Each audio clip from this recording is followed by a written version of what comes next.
Assalamualaikum warahmatullahi wabarakatuh. Perkenalkan, saya Fahrudin Yusuf dari Prodi PAI. Di sini saya akan menjabarkan satu buah video sumber belajar mengenai bahaya riya dan nifaq. Nah, yang pertama yaitu riya. Riya itu dapat diartikan sebuah sikap sebuah sikap di mana kita ingin menunjukkan sesuatu di depan orang banyak. Menunjukkan sesuatu apa, yaitu sebuah kebaikan kita atau memamerkannya.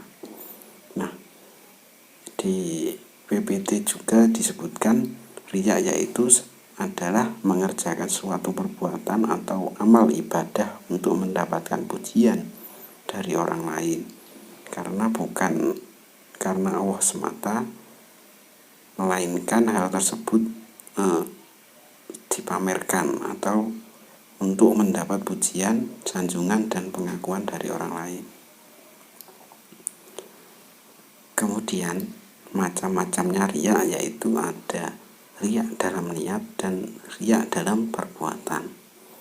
Nah, kalau riya dalam niat itu dapat diartikan seperti contohnya ketika kita akan melakukan sesuatu berdasarkan niat kita dulu. Jadi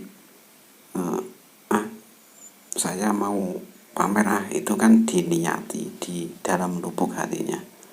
Kalau dalam perbuatan itu contohnya ketika kita melakukan sesuatu ingin dipuji seseorang, dilihat seseorang, itu seperti itu.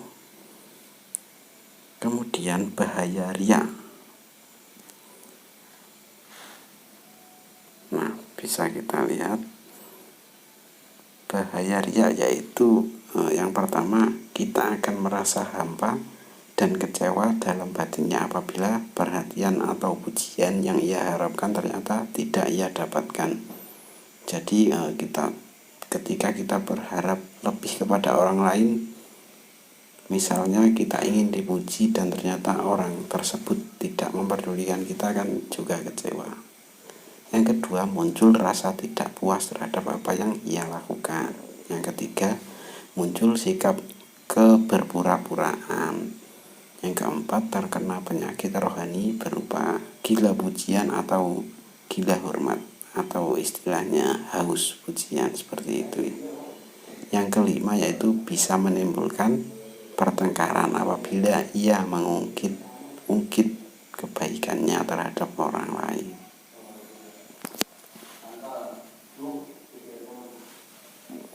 Yang selanjutnya yaitu cara agar terhindar dari riya.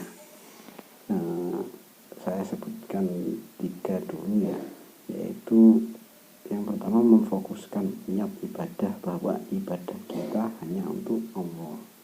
Jadi agar terhindar dari riya, ya kita fokusnya ketika beribadah ya wis diniati beribadah, seperti itu. Yang kedua, menghindari sikap suka memamerkan. Ketika kita punya sesuatu itu ya wis sekedar duwe ae, tidak perlu ditunjukkan bahwasanya kita memiliki atau kita punya. Yang ketiga yaitu tidak menimbulkan kecemburuan sosial bagi orang lain. Kalau kita misalnya punya sesuatu, kita kaya gitulah, nah ya udah, cukup kita tahu kita infakkan sendiri, kita tidak perlu memamerkannya.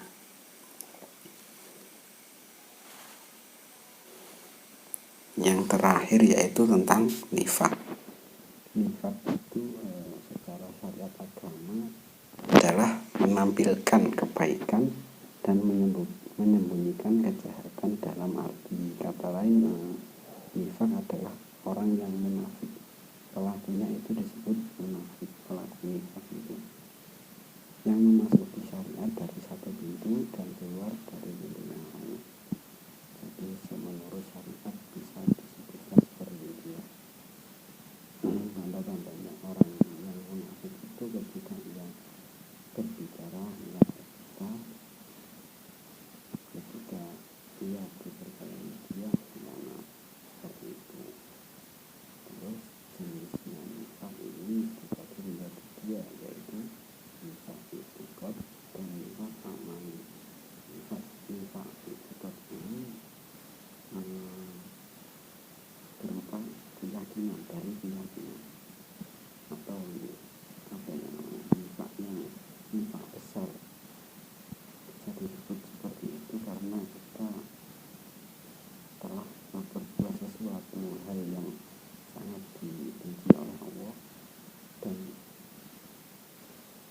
konsekuensi kedepannya itu sangat berbahaya kalau nifaq itikad.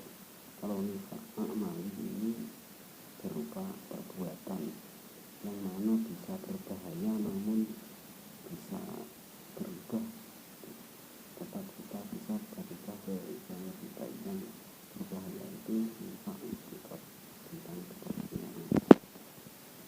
Nah, mungkin cukup sekian video sumber pembelajarannya